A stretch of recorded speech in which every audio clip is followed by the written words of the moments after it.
Okay guys, today we are going to be going over the theory of similar triangles. You should have been studying this in your geometry course this past year. It's relatively simple. It looks a bit complicated, but it's not once you get the gist of it. The main idea is that if two triangles have the same angles but different sides, it's okay as long as they're proportionate. Take for example, these two triangles. They have the same angles. A, angle B, angle C are the same as angle X, angle Y, and angle Z. Although the sides are different, this one's much larger than this one, they're similar triangles because they have the same exact angles. Another way this can be demonstrated is using this sort of odd-looking formula, which is saying that side AB over side XY, because they're equal, is equal to side BC divided by YZ, and that is equal to side CA divided by ZX, right? So congruent angles are divided by each other and they equal all of the other angles. And that can, even more simply defined, that can be demonstrated as triangle ABC is similar to triangle XYZ. So either of these ways, this can be shown in the exam, and that if you see this, then you should know you're solving for similar triangles. Let's get into the question here. In this question, we have two weird-looking triangles, and we're going to try to find x.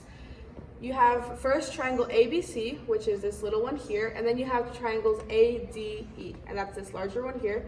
We have the values of A and B, and we have the values of A and D.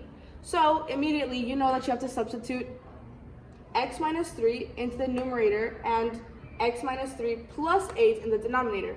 We also have the values for A and C, sides A and C, and also for A and E. So therefore, we're going to be using this one and this one. And since they all equal each other, you can just add an equal sign and then substitute the values given here into the little tiny formula.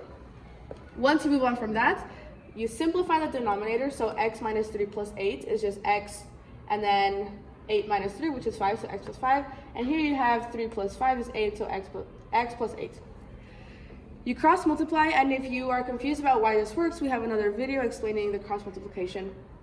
So you have the cross multiplication, and then if you move over a little bit to the right, you have the way to solve it. So once you multiply 5x plus 5, you get 5x plus 25, and then you can distribute x minus 3 times x plus 8, and you will get x squared plus 8x minus 3x minus 24.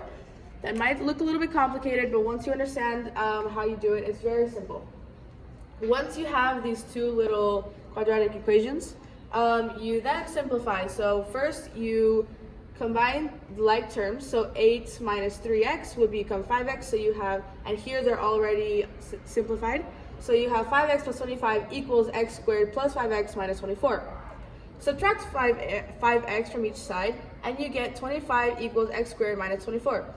Add 24 to both sides, and then you get 49 equals x squared. If you square root both of these, you should know that the square root of 49 is 7, so x equals positive or negative 7. In this case, because we are measuring length of a triangle cannot be negative, so in this case you would know that x here and x here would be positive 7 and not negative 7.